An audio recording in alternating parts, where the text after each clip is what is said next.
মান সাল্লাল্লাহু ওয়াহিদাতান সাল্লাল্লাহু আলাইহি আশারা, যে ব্যক্তি আমার প্রতি এক মর্তবা দুরূদ শরীফ করবে, আমার আল্লাহ তার প্রতি 10 বার রহমতের নজরে তাকাবেন।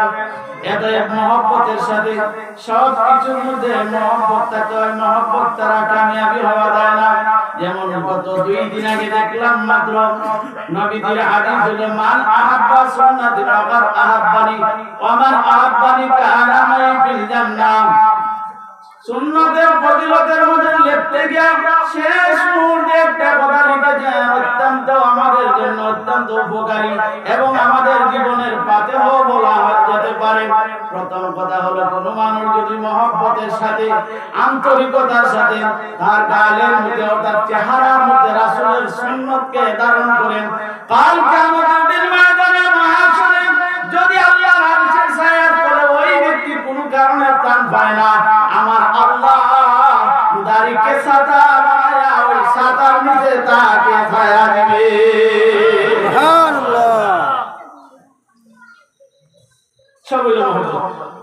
وعن أبي أمامة رضي الله تعالى عنه وعن أبي أمامة رضي الله تعالى عنه قال قال رسول الله صلى الله عليه وسلم من أحب لله وأبغض لله ومنع لله وأطاع لله فقد استكمل الإيمان.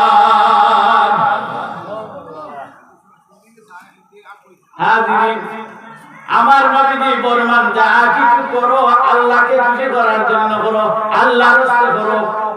এখন আমরা যে বলছি জ্ঞানের ব্যাপারে একটা দলিল আছে, আর শয়তান জাসিমু আলা কলবি ইবনে আদম, প্রত্যেকটা বনি আদমের কলবের ভিতরে শয়তান বসা আছে। ফাইদা যাকারাল্লাহ, যখন সে আল্লাহকে স্মরণ করে, যখন সে আল্লাহকে স্মরণ করে সাথে সাথে সে দূরীভূত হয়ে যায়। ওয়াইদা গাফালা ওয়াসওয়াসা, আর যখন সে আল্লাহর স্মরণ থেকে গাফিল হয়ে যায় তখন শয়তানে তারে ধোঁকা দেওয়া শুরু করে। এতে মহব্বতের সাথে একজনের শ্বাস আর এক মুমিনের শ্বাস আরেক মুমিনের জন্য শিফা, পাশাপাশি একত্রিত হয়ে বসি, দূর বসি না, পাশাপাশি বসি। আল্লাহর কুদরতি ক্যামেরার মধ্যে সব কিছু উঠে যাবে। একটু পাশে বসেন, কিছু সময় জীবন 60 বছরের জিন্দেগি পাইলেন, 70 বছরের জিন্দেগি পাইলেন, বাজানো একবার নিজের বিবেককে প্রশ্ন করেন। 60 বছর জিন্দেগি পাইলাম, 70 বছরের জিন্দেগি পাইলাম, এই 60 বছর বয়সের ভিতরে পরে কালের পাথেয় হিসাবে আমি কি করলাম? এমন কোন কিছু করেছি যা কবরের সাথী বানানো যাবে, যা হাসরের সাথী বানানো যাবে, যা মিজানের পাল্লায় দেওয়া যাবে, এমন তালিকা আমি